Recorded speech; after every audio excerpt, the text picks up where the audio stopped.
po kaming karapat-dapat na lumapit sa inyo. Hindi dahil talagang kami on our own ay karapat-dapat, kundi dahil lang sa inyong habag, dahil lang sa inyong grasya. Cleanse us, empower us. And Lord, nawa sa darating pang mga pinahihiram mo sa aming panahon, thank you Lord for another year of life. Nawa matagpuan mo kami na mas mature kaysa dati. Mas naglilingkod, mas kapaki-pakinabang, mas kalugod-lugod sa inyo. At nagiging mas masaya kami tungkol sa aming sarili. Pakita mo sa amin na aming kalagayan, Panginoon. Ano mang nagiging hadlang para kami makapaglingkod o lubos pang makapaglingkod, ipakita niyo po. Unmask the work of the enemy in our lives. Unmask all falsehood. Expose the truth of God. At tapunan niyo po ng inyong liwanag at nasa gayon, magkaroon ng lalo pang malalim na kabuluhan ang paghaba ng buhay namin dito sa balat ng lupa. Kayo po ang siyang maging tagapagsalita, Panginoon. Hindi namin ninanais sa makarinig ng ideya ng kapwa-tao lang namin. Kayo po ang nilalapit at hinahangaan, pinaglilingkuran, sinasamba namin, Panginoon. Kaya kayo rin po ang mangusap. Use your servant only as your footstool, but lift up only yourself. And in the name of Jesus, we reject, rebuke, bind, frustrate all work and plans of evil in our midst. And we pray, Father, that you may speak to us. Holy Spirit, enlighten us. Give us eyes that see, ears that hear, and Lord, enable us, teach us to have hearts that obey. In Jesus' mighty name, we pray with confidence and thanksgiving. Who can go for God? Sino ang maaring humayo? Sino maaring isugo para sa kagawain ng Panginoon? Sa Isaiah chapter 1, verse 1, the vision concerning Judah and Jerusalem that Isaiah, son of Amos, saw during the reigns of Uzziah, Jotham, Ahaz, and Hezekiah, kings of Judah. Ito pong ministry ng propetang si Isaiah, inintroduce itong chapter 1, verse 1. Nang ganun lang ang introduction na binigay tungkol sa kanya at wala na tayong ibang alam pa tungkol sa kanyang personal na buhay, liban sa siya ay anak ni Amos, son of Amos, is the only background information that was given us. Isaiah prophesied concerning Judah during the reign of 4 kings. Ang haba ng kanyang ministry, o napakaiksi naman ng reynong 4 na hari. So this is about 700 BC. Ito po ang ating pinag-uusapang panahon. At tayo po tumalon sa Isaiah chapter 6 para makapunta tayo sa issue ng who can go for God. Magandang tanong ito sa mga naglilingkod na sa Diyos at sa mga hindi pa, ngunit nagnanais maglingkod. Isaiah 6 verses 1 to 4. Para rin sa mga hindi pa nakapaglilingkod at walang balak maglingkod dahil siguro nabubulang tayo ng kaaway sapagkat ang lahat ng anak ng Diyos ay dapat naglilingkod. Isaiah chapter 6 verses 1 to 4. In the year that King Uzziah died, I saw the Lord seated on a throne, high and exalted, and the train of his robe filled the temple. Above him were seraphs, each with 6 wings. With 2 wings they covered their faces, with 2 they covered their feet, and with 2 they were flying. And they were calling to one another, Holy, holy, holy is the Lord Almighty. The whole earth is full of his glory. At the sound of their voices, the doorposts and thresholds shook, and the temple was filled with smoke. And may the Lord unlock for us the mystery of this word so we can apply it in our lives. So what do we see here? That the Lord showed and that the Lord revealed His majesty to Isaiah through a vision. Sa pamamagitan ng isang pangitain, nagpakilala ang Panginoon at nagbigay siya ng patikim ng kanyang kaluwalhatian, His glory, His majesty. And what did Isaiah see? That the Lord was seated on a throne. In other words, nagpakita po ang Panginoong Diyos kay Isaiah bilang hari, na siya ang tunay na hari. Tingnan niyo po ang timing in the year that King Uzziah died. Nung namatay ang physical, political, human king ng Israel, ay nagpakita ang Panginoong Diyos na nakaupo sa trono. Para bang ipinapakita na mamatay man ang hari ng tao at ang taong hari, nandito naman ang tunay na hari. You should feel secure. Mawala man ang mga human beings, tuloy ang kingdom of God. Ganon din naman ang kingdom of God on earth, ang church, mawala man ang mga human beings, tuloy ang gawain ng Panginoon kasi siya naman ang leader, siya ang tunay na king. What a good assurance that when the political king that human beings were relying on died on that same day, the King of Kings showed himself to the prophet seated on the throne. Na parang sinasabi, huwag kayong mag-alala, tuloy ang paghahari ng Diyos sapagkat tao lang na yung namatay, ang Diyos ay buhay at nakaupo sa trono. Kumisan po tayo mga tao sobrang umaasa sa kapwa-tao. Paano na ako pag namatay ang tatay ko? Paano na ako pag nawala ang girlfriend ko? Paano na ako pagka yung presidente ng kumpanya namin nawala, nagsara ang kumpanya? Paano na ang church pagka isang deacon, isang pastor, isang leader nawala? Siyempre tutuloy ang mundo kasi God is seated on His throne of glory. Hindi titigil ang lahat dahil lang nawala ang isang tao. Ang mga tao ay kasangkapan lang, pinadadaluyan lang ng pagpapala, subalit hindi nawawala yung pinagmumulan nun. So the Lord was seated on a throne, high and exalted. And what else did Isaiah see? That the Lord's robe filled the temple. Alam niyo po yung kasuotan natin, kadalasan, nagiging simbolo rin niya ng ating ranggo sa buhay, ng ating karakter, ng ating buong-buong pagkatao. Kaya kung nakikita mo ang suot naman ito, ano ba naman suot ng babaeng ito? 2 salompas na lang yata. Di ba? So nakikita mo ang pagkatao, bakit ibinibilad ang katawan? Kung nakikita mo naman na close neck, long sleeve, conservative yata ang taong ito. Pag nakikita mong napakagara ng kasuotan, aba, ito siguro ang amo. Di ba? Sa damit pa lang nakikita mo ang karakter, yung papel sa buhay. At ano po ang nakita ni Isaiah? The robe of God filled the temple. So his character is everywhere. His character fills every corner of the temple. And of course, the temple represented the earth. Bumaba ang Diyos, and His robe filled the temple. Ang buong mundo'y punong-puno ng kaluwalhatian ng Diyos. All you have to do is look at a flower, look inside the mitochondria, part of one cell, and you see that the Lord is glorious. Tingnan nyo ang mga bituin na hindi nagbabanggaan. The Lord is glorious. Look at all places, everywhere. Look inside your heart. Look how your blood clots when you suddenly have a wound. And the Lord is glorious. So the robe filled the temple. And what else did Isaiah see? Flying creatures and flaming creatures. Nag-aapoy, naglalagablab, nagliliwanag. Flaming creatures with 6 wings each were flying all over, shouting to each other and to everyone who hears, Holy, holy, holy, the Lord is all-powerful. The earth is full of His glory. Yun po ang isang napakalaking patotoo, na napakabanal ang Panginoon. Sabi niya, banal ang Panginoon at ang buong mundo ay napupuno ng Kanyang gloria, ng Kanyang kaluwalhatian. So the robe also represents God's glory, and the temple represents the earth. So the earth is full of God's glory. And what else happened? That the doorpost of the temple shook. Naranasan niyo na ba ang isang lindol na ang mga poste ng isang bahay o isang gusali umuuga? And the temple was filled with smoke. Grabe ang mararamdaman ng isang tao na paghanga doon sa presensya ng Diyos at panliliit sa sarili. Hindi makontain ng temple ang presensya ng Diyos at nag-ugaan ang lahat at napuno ng usok. What is all of this saying? That the Lord is majestic. Sobra ang kanyang kaluwalhatian. Let's keep on reading. Isaiah 6, verses 5 to 7. Woe to me, I cried.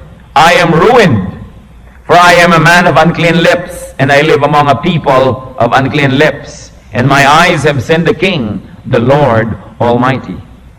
Then one of the seraphs flew to me with a live coal in his hand, which he had taken with tongs from the altar. With it he touched my mouth and said, See, this has touched your lips. Your guilt is taken away and your sin atoned for. Nung lumabas po at pinakita ng Panginoon ang kanyang kaluwalhatian, anong naging epekto nito kay Isaiah?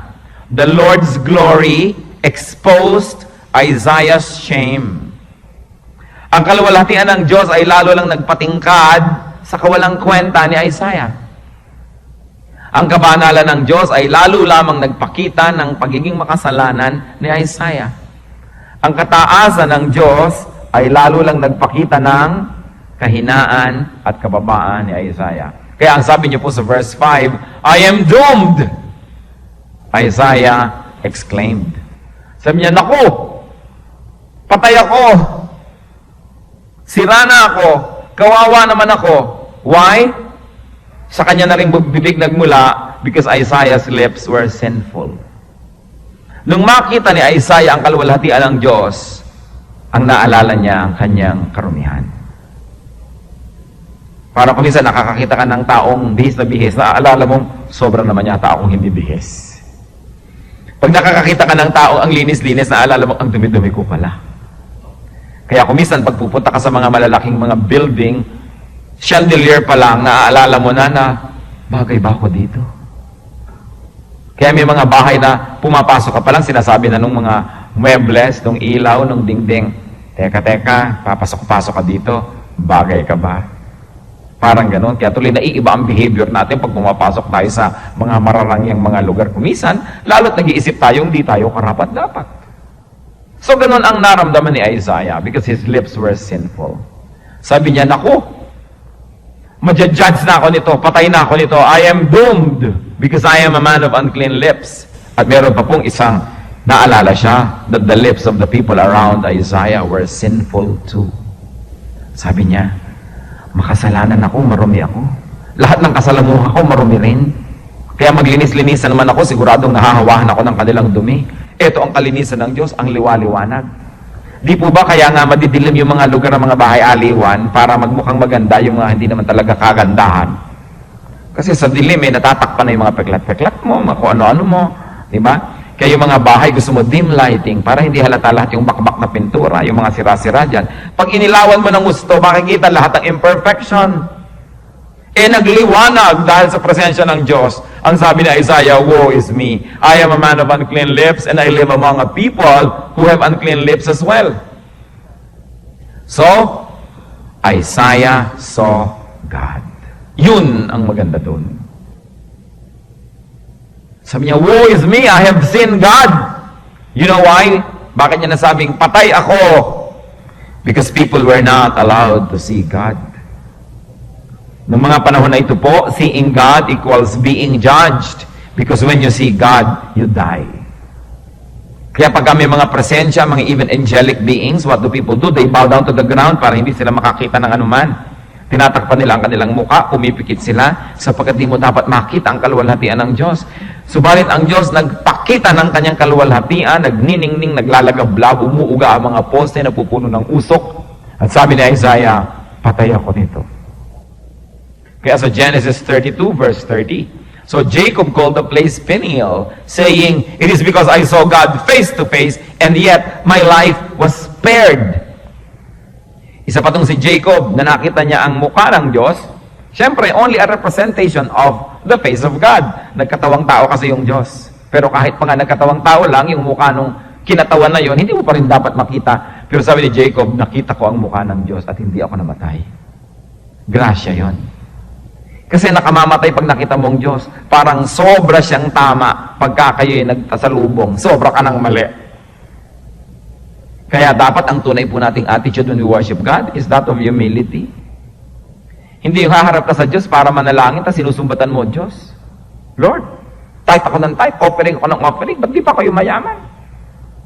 Serve ako ng serve sa iyo, bakit di mo binibigay ang gusto ko?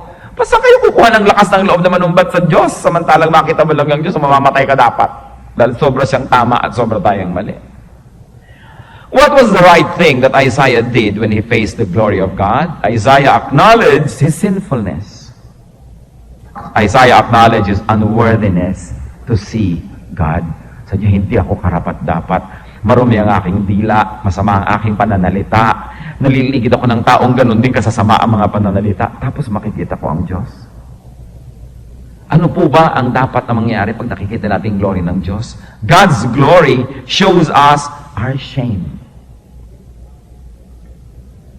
Kaya yung temple din nung ipinagawa, ang ganda-ganda, para makita ng tao kung ano ang kinatawan ng Diyos, kagandahan, katotohanan, kalinisan, kabanalan. Kaya ikaw ting haharap doon, nag-iisip, ano kaya akong lagay ko? Paano kaya ako makakapasok dito nang hindi ako mahuhusgahan ng Diyos? Yung tamang attitude of humility. So what was the result of Isaiah's acknowledgement of his sin? Kinilala niya ang kanyang pagiging marumi. Anong naging bunga? One of the living creatures flew over to Isaiah with a burning coal taken from the altar. At nakita niyo ang Diyos, how orderly, and even his angels.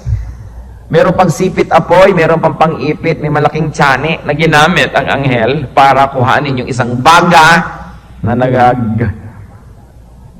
haapoy at ipinahid sa labi ni Isaiah.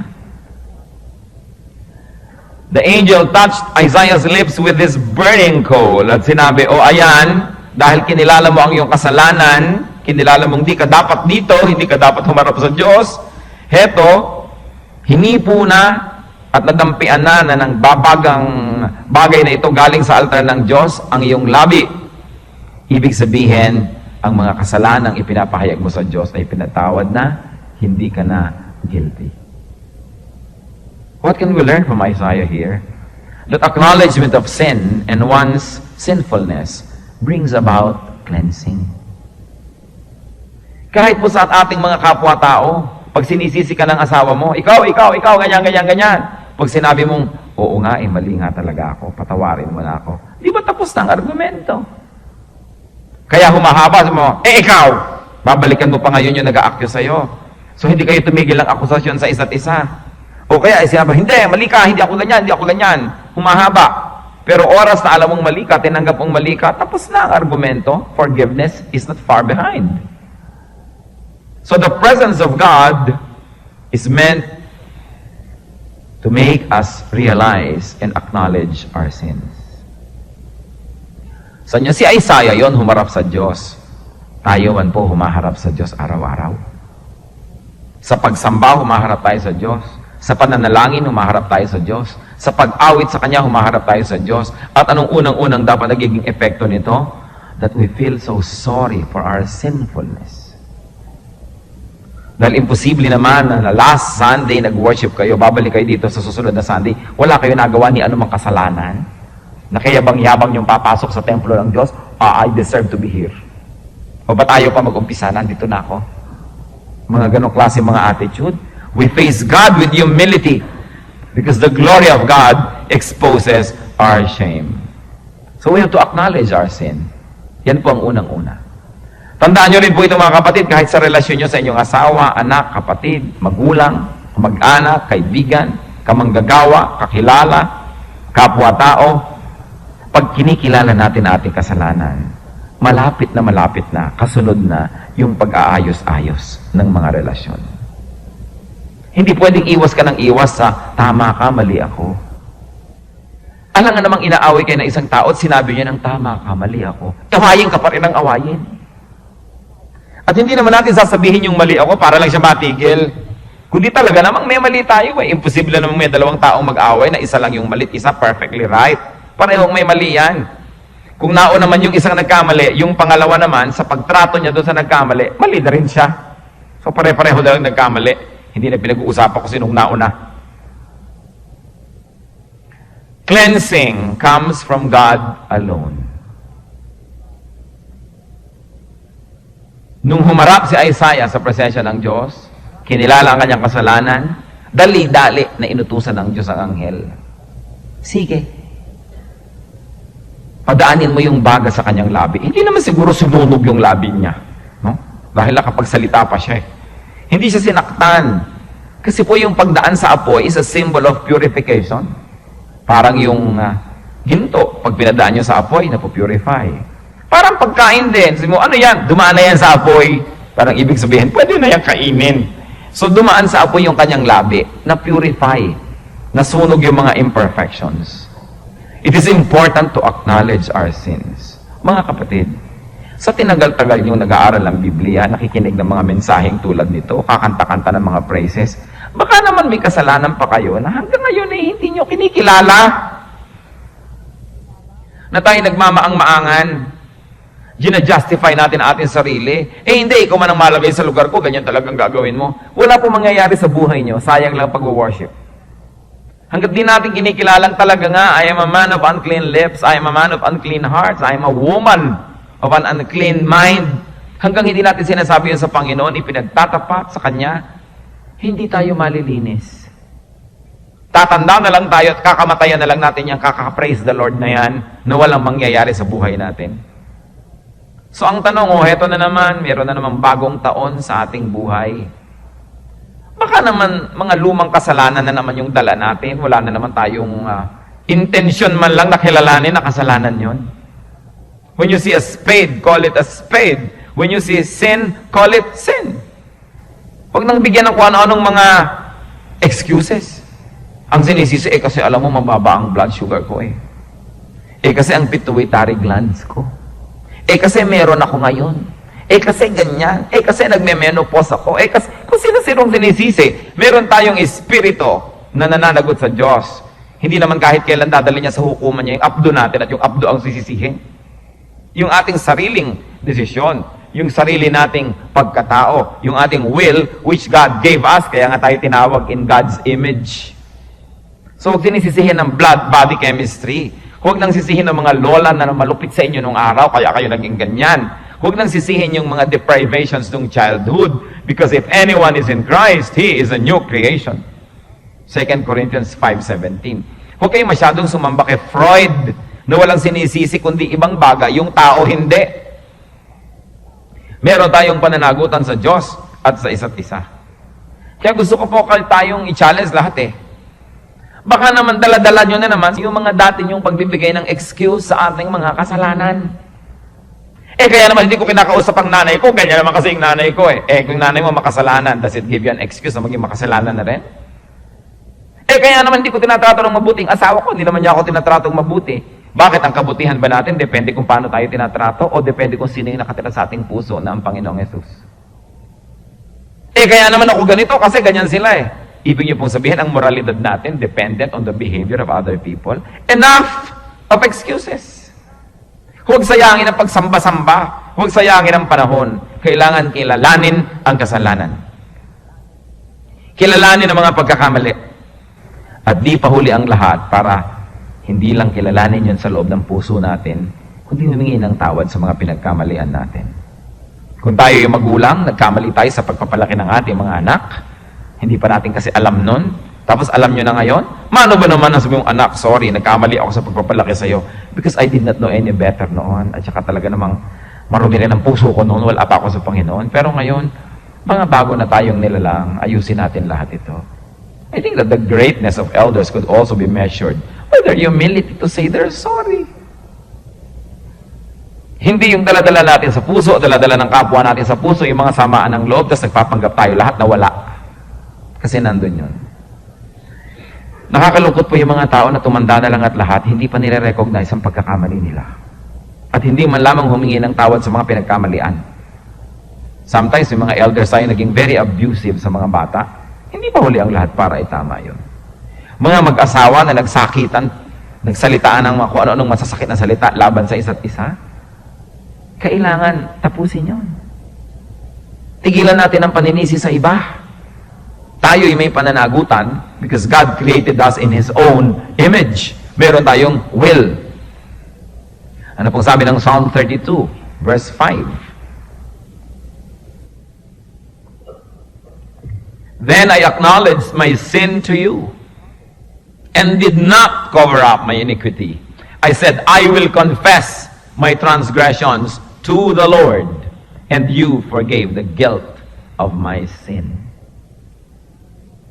Sabi, nung kinilala ko ang aking kasalanan, nung di ko na binigyan ng excuses ang aking mga kasalanan, at ipinagtapat ko't inihingi ng tawad sa iyo, Panginoon. Remember, confession was made to the Lord.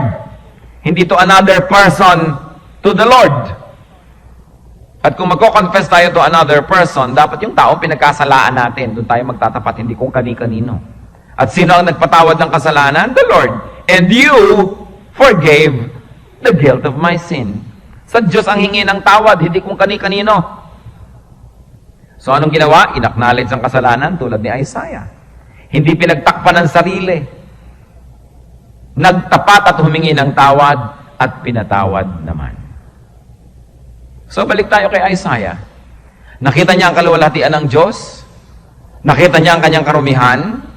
Siya ay pinatawad at nilinis. Anong naging kasunod? Isaiah chapter 6, verses 8 to 10. Then I heard the voice of the Lord saying, Whom shall I send? And who will go for us? Sinong ipapadala ko? Sinong isusugo natin? And I said, si Isaiah said, Here I am, send me. This has become a very famous sentence, or sentences. Here I am, send me.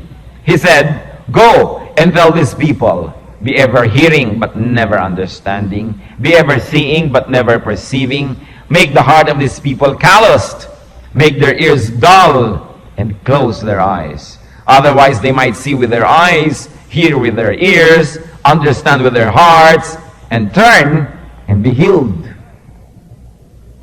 Nagpakita ng kaluwalhatian ng Diyos kay Isaiah. Si Isaiah naman, ibinunyag ang kanyang mga kasalanan, pinatawad. Anong kasunod? The Lord calls Isaiah to service. Remember, ang tanong natin who can go for God? No? What are the qualifications of people that God can use? So, the Lord calls Isaiah to service.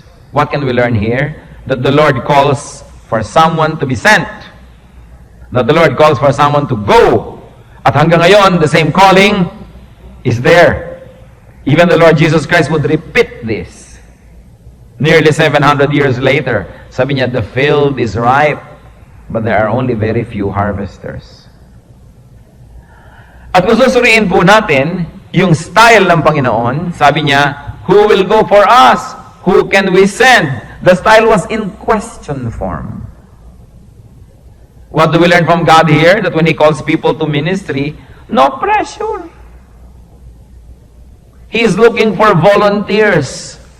Ang tanong, sino kaya? Alam niyo po kasi, ang Biblia, sinulat ng mga Eastern people, mga taga-silangan. Ang Biblia ay Eastern literature. Kaya pati yung culture niya, very Eastern. Very indirect. Hindi niya tinanong kay Isaiah, nagpakita na ako ng kaluwalhatian sa'yo. Pinatawad ko ng kasalanan mo. Ipapadala kita. Yes or no? That's Western culture, very Western frankness, no? Pero, pahaging, padaplis, parinig, ang sinabi ng Panginoon. Si Isaiah lang naman yung nandun, tsaka yung maanghel sabi ng Panginoon, sino kaya ipadala natin? Sino kaya ang pwede nating isugo? Tinabla naman si Isaiah, no? Hindi siya manhid. Tanungin nyo nga katabi nyo, kayo po manhid. Di ba? Pagka nagtatanong ang Panginoon ay nagtutulog-tulugan, siya padala nyo. Di ba? Ito, magaling to. Sabi ni Isaiah, eto po ako. Isugo niyo po ako. Nag-Bible school ba si Isaiah? Hindi. Magaling ba ang qualifications? Hindi. Makasalanan nga Wala kang binigay na credential Biruin nyo, nakakita kayo ng biodata, nakalagay lang pangalan ng tatay. Yun lang. Walang accomplishment. No? Ang accomplishment lang na ipanganak siya sa mundong ibabaw. Yun lang. So kung sasabihin nyo, hindi ako pwede, wala naman akong background sa theology. Sabi ni Isaiah, welcome to the club. Wala naman ako, sino ba naman ako? Sabi ni Isaiah, welcome to the club. Pare-pareho lang tayo. Pero ang tanong, nakikita nyo ba ang kaluwalhatian ng Diyos sa buhay nyo? Yung walang hanggan niyang kabutihan, pagtulong. Tapos kinikilala ba natin ang ating pagiging kulang at makasalanan? Nahipo na ba tayo ng Panginoon? Pinatawad? Kasi ang kasunod nun, calling. Ngayon kung tinatawag tayo ng Diyos, huwag tayong magmaang-maangan kasi nagpapaninig lang naman ng Diyos. Sino kaya? Sino kaya? Sino ba kundi kayo? Talaga namang iba. Siyempre yung kanyang nilinis, yung kanyang binles, yun ang susunod niyang isusugo. So Isaiah volunteers here. We see him volunteering. Sabi niya, here I am, send me. Hindi siya sabing, ayun po yung kapatid ko, send him to be used by God. 1 Peter 2:9, concerning Christians, believers, but you are a chosen people, a royal priesthood, a holy nation, a people belonging to God. For what? That you may declare the praises of Him who called you out of darkness into His wonderful light. Nandun na naman yung light, nandun na naman yung apoy. The same treatment kay Isaiah. Hinango sa dilim, dinala sa liwanag. Pinadaan sa apoy. So what happens when Isaiah volunteers? God sends Isaiah. Sige. Nag-volunteer ka, ipapadala kita. Heto, the commission is to go and speak to the nation. Go and speak to the people. What was the message? The message centered on the people's condition. Ang message sa mga tao, you will listen but not understand. And you will look and not see. Yan daw ang sasabihin. Kasi yun ang kondisyon ng mga tao eh. Nakikinig sila, hindi nila inuunawa. Nakikita naman nila, ayaw nilang tingnan, ayaw nilang titigan. So what was Isaiah's mission? Make these people stubborn. Make them cover their ears. Make them cover their eyes. Make them fail to understand. In other words, do not let them turn to me and be healed. Sinasabi ng Panginoon, ang tigas-tigas ng ulo ng mga kababayan mo. Sige, magsalita ka na magsalita sa kanila. Kasi kung paano nila ako i-ignore ka rin nila. Kung paano nila sila nagbulag-bulagan na naman sila. Kung paano sila nagbingi-bingihan, uulitin na naman nila yan sa'yo. At pagka nagkaganon, hindi na tayo masisisi pa kung sila ay ating bibigyan ng judgment. Sabi ng Panginoon, do not let them turn to me and be healed. You see another character of God here? Pag gusto nyo, ibibigay sa inyo. Gusto nyo maging matigas ang ulo? Sige. Ayaw nyo sumunod? Sige. Sabi, sige, hayaan silang hindi makinig. At baka pag nakinig sumunod, hindi ko tuloy magawa ang paggusto kong judgment sa kanila. Sige, matigas ang ulo, ibigay ang hilig. The people have been so stubborn that the Lord's anger has turned against them. At ito po ang Isaiah 6, verses 11 to 13, continuation. Then I said, for how long, O Lord? Gaano daw katagal magiging matigas ang ulo ng mga tao? For how long, O Lord? And the Lord answered, until the cities lie ruined and without inhabitant, until the houses are left deserted and the fields ruined and ravaged, until the Lord has sent everyone far away and the land is utterly forsaken. And though a tent remains in the land, it will again be laid waste. As the terebinth and the oak leave stumps when they are cut down.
Your God, who is among you, is a jealous God, and his anger will burn against you, and he will destroy you from the face of the land. Do not test the Lord your God as you did at Massa. Huwag subukin ang Diyos. Huwag siyang ubusan ng pasensya. Huwag galitin ang Diyos. But you know, the people's stubbornness asked for it. Humihingi talaga sila ng malaking palo. Proverbs 29, verse 1. Isa sa mga paboritong passages ng pulpit na ito. A man who remains stiff-necked after many rebukes will suddenly be destroyed without remedy. Ang isang tao na patuloy na nagtitigas-tigasan matapos ang napakaraming babala ay biglang wawasakin. Hindi na siya makakabangon pa. The words of God saying this. Perhaps we don't know God enough. Ang image natin ng God the Father ay isang parang lolong may balbas sa pagkahaba-haba hanggang kanyang kandungan at para siyang lolo, nagpapakit ko si Ginoo, kayo naman, bigay niyo sa akin ito. Tapos bibigay niya. Ang Diyos ay marunong magalit. At pag nagagalit siya, with feelings. Bumubuka ang lupa, lumulunok ng mga taong buhay. Bumababa at umuulan ng apoy para tupukin ang mga tao. Minsan, ang mga Israelites sa desert at titigas ng ulo, anong ginawa ng Panginoon? Nagpadala ng kotak-kotakot ng mga ahas. At pinagtutuklaw sila doon sa desyerto. Nagalit ang Diyos sa mundo, anong ginawa? Nilunod ang buong mundo, isang pamilya lang itinira. Nagalit siya sa mga anghel na lumabag sa kanyang kalooban, tinapon lahat sila outside of heaven. Sa palagay niyo, hindi marunong magalit ang Diyos. Dapat tayong matakot sa Diyos. Yung iba, mas takot pa sa boss nila sa opisina kaysa sa Diyos. May takot pa sa boyfriend kaysa sa Diyos. Ang Diyos ang dapat natin katakutan sapagkat marunong siya magalit. And what can we learn from this story? That the Lord reveals His majesty to us every day. Very especially in some special days. But every day the Lord reveals Himself to us. Romans 1:20. For since the creation of the world, God's invisible qualities, meaning His eternal power and divine nature, have been clearly seen, being understood from what has been made, so that men are without excuse. Mula daw nung nilikha pa ang mundo, ang di nakikitang kaluwalhatian ng Diyos, ang kanyang kapangyarihan, ang kanyang banal na kalikasan, ay kitang-kita naman. Hindi mo kita yung gumawa, pero paano mo nakikita yung gumawa? Doon sa ginawa. Tingnan mo lamang yung sunrise, yung sunset. Tingnan mo lang yung power of gravity. Tingnan mo lamang yung kahuli-hulihang himulmol ng isang cell under an electron microscope. O tingnan mo yung kalalayong mga bituin through big telescopes. Kaya microscope o telescope, lumayukat, lumapit, hindi maubos ang kaluwalhatian ng Diyos. When you look at the human body, the wonder of its creation and nature, sabi niya, hindi nyo kailangang makita ang Diyos. Kita niyo naman ang kanyang ginawa eh. Pag nakikita niyo ba yung pyramids of Egypt, kailangan niyo pang makita yung mga gumawa. Sabi niya, talagang ang galing ng gumawa nito ah. Pag nakikita niyo yung mga Ifugao rice terraces, sabi mo, ang galing naman ng mga gumawa nito kahit matagal na silang wala. May patunay na may gumawa kasi nakikita niyo yung ginawa. Kaya sabi, nung paman, andyan lahat ng pruweba. Yung naghahanap ng pruwebang may Diyos, subukan mong hiwain ang sarili mo. At kung paano umaampat yung dugo, bakit nag-iisip yung dugo na umampat siya at hindi siya umaubos? Alam mo, may design ng human body. At hindi ko na kailangan sabihin pa sa inyo na yung mga thrombin sa dugo, i-release yung mga kung ano-ano dyan at nagiging parang net, hinaharang nila yung mga cells. May disenyo. Tingnan nyo yung human heart, grabe. Hindi tumitigil ng pag-pump hanggang tayo halagutan ng hininga. Pero siya nagsusustain sa sarili niya. Hindi nyo kailangan ng pruweba. Ayan araw-araw ang pruweba. So paano natin mamimiss yung kaluwalhatian ng Diyos? Sabi niyo, iba naman si Isaiah, nakita niyo talaga yung temple na fill ng God's glory. Ba't ang buhay niyo ba hindi puno ng God's glory? Paano tayo pinapakain araw-araw? Paano niya tayo nililigtas sa mga sakuna? Paano tayo nagkakaroon ng tulog na mahimbing kahit pa maraming suliranin? Ang pagkilos ng Panginoon ay kamanga-manga. And God's glory is meant to show us our condition. God's glory is meant to lead us to brokenness. Ano po ba ang malalim na sakripisyo at handog sa Diyos? Psalm 51:17. The sacrifices of God are a broken spirit, a broken and contrite heart. O God, you will not despise. Lumalabas ang bango natin at halimuyak sa Diyos kung para tayong bulaklak na nadudurog. Pagdurog ang ating puso dahil sa ating kasalanan, dahil sa ating pagsisisi, lumalabas ang maganda. Napapatawad tayo ng Panginoon. God's glory is meant to lead us to repentance. Romans chapter 2 verse 4. Or do you show contempt for the riches of His kindness, tolerance, and patience, not realizing that God's kindness leads you toward repentance? Kung niyo sabihing mabait ang Diyos, lagi niya akong papatawarin. Hindi yun totoo. Ang kabaitan ng Diyos ay nandyan para tayo magsisi, para tayo turuang magbagong loob, magbagong buhay, hindi para laging konsentihin ng ating mga kasalanan. God's kindness is meant to lead us to repentance. And once repentance happens, repentance leads to cleansing. Sa paghihingi lang ng tawad, pagkilala ng kasalanan, tayo nalilinis. Walang ibang paraan. Cleansing leads to calling. And God calls people to serve Him.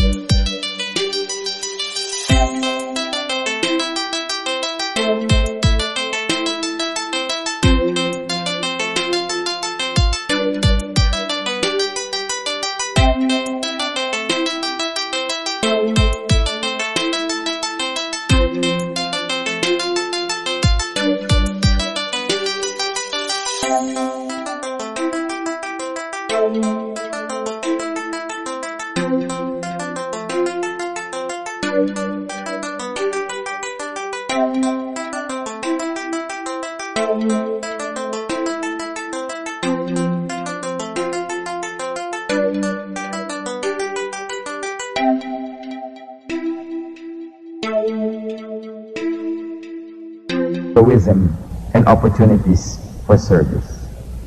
Meron na namang isang bagong taon ng ating buhay. Before you know it, sa bilis ng panahon, tapos na naman siya. Pero anong gagawin natin sa taon na yon? Ano ang gusto nating maalala sa taon na ito pag ito'y tapos na? Anong ginawa natin? Lumapit sa Diyos, lumalim sa pananampalataya, naglingkod. Maiksi ang buhay.